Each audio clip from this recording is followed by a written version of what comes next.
Magandang araw ng Sabado po mga bayang karerista. Magbibigay na po tayo ng tip, giat impormasyon para sa araw na to, May 25, 2024. Tara!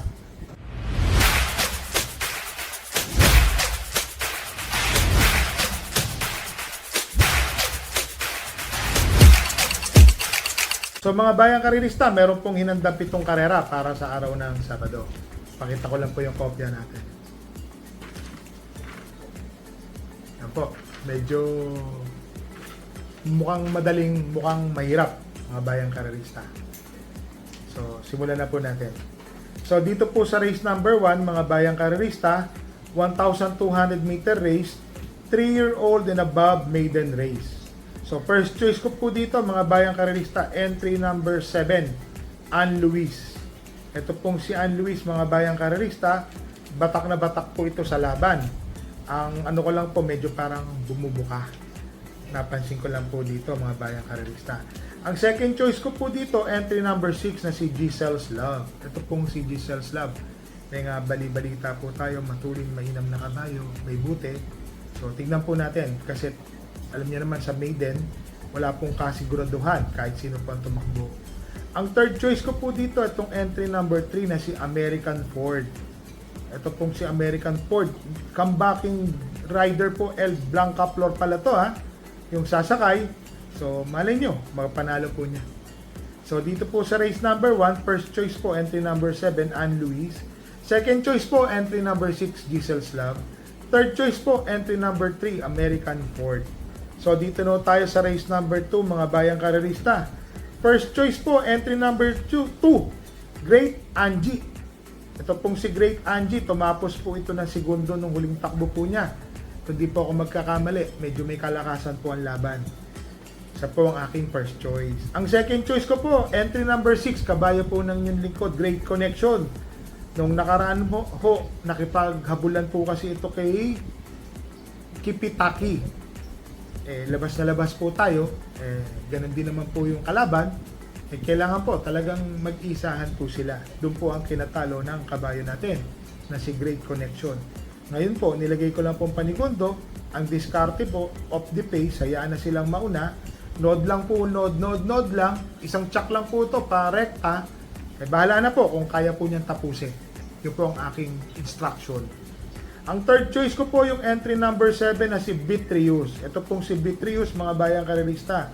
Nung nakaraan po, ito rin po ang kalaban eh.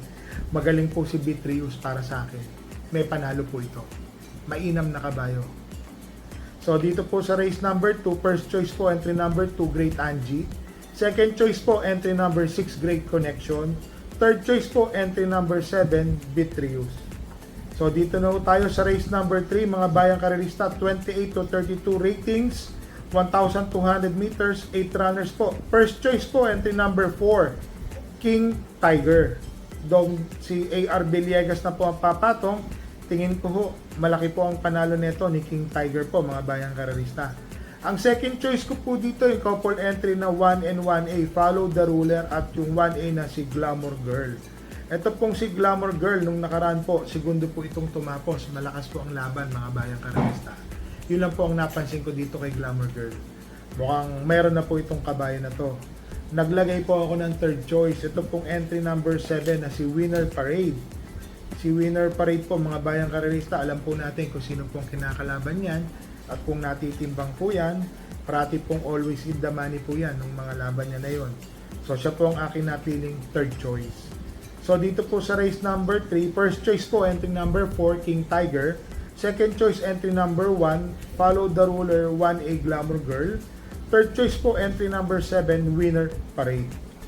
So, dito na tayo sa race number 4, mga bayang karerista, 8 runners po, 16 to 21 split. Nakalagay po kasi sa kopya, 16 to 17. 16 to 21 po ito. Split po. Ratings po yan ha. So, 8 runners po. First choice po, entry number 8, Distant Thunder.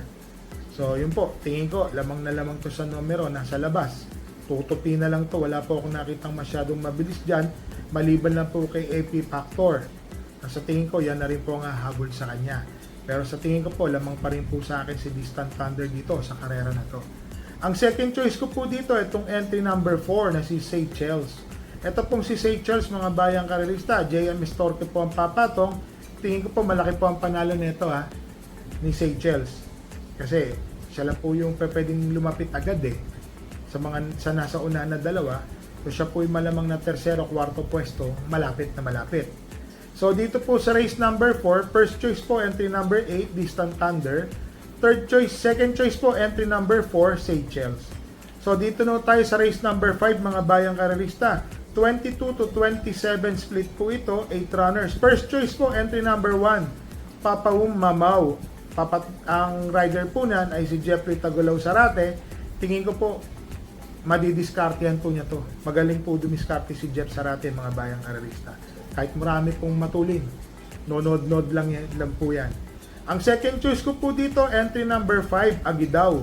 So ang timbang po ni Agidaw is 50.5 kilograms. So lamang na lamang po siya sa gaan ng timbang po. Tingin ko po baka paliparin na po ito ni Elios po, ni Jackie Elios. Ang third choice ko po dito, yung matuling kabayo na entry number 7 na si King Hans. John Alvin Gusi po ang papatong. Yun nga lang po, kaya nilagay ko siyang panersera. Nandiyan po kasi si Veterano, nandiyan din si Agidaw na talagang maghahabulan po sila sa unahan. So may kabayo po tayo dito, entry number 6, Hills Magic.